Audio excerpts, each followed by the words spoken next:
الحمد لله رب العالمين الرحمن الرحيم مالك يوم الدين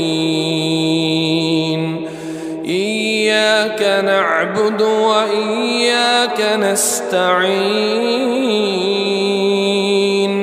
اهدنا الصراط المستقيم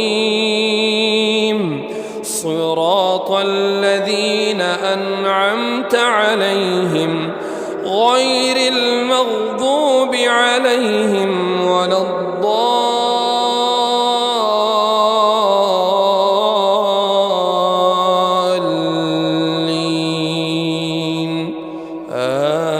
آمين.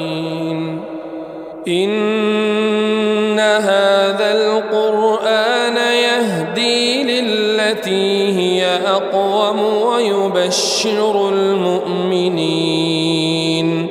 ويبشر المؤمنين الذين يعملون الصالحات أن لهم أجرا كبيرا وأن الذين لا يؤمنون بالآخرة أعتدنا لهم عذابا أليما.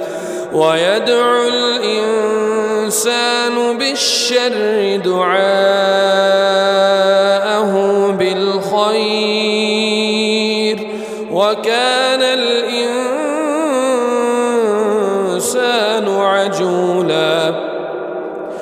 وجعلنا الليل والنهار آيتين فمحونا آية الليل وجعلنا آية النهار مبصرة لتبتغوا فضلا من ربكم ولتعلموا عدد السنين والحساب وكل شيء فصلناه تفصيلا.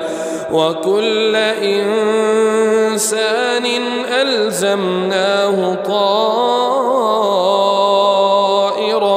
في عنقه ونخرج له يوم القيامة كتابا يلقاه منشورا. اقرأ كتابك كفى بنفسك اليوم عليك حسيبا.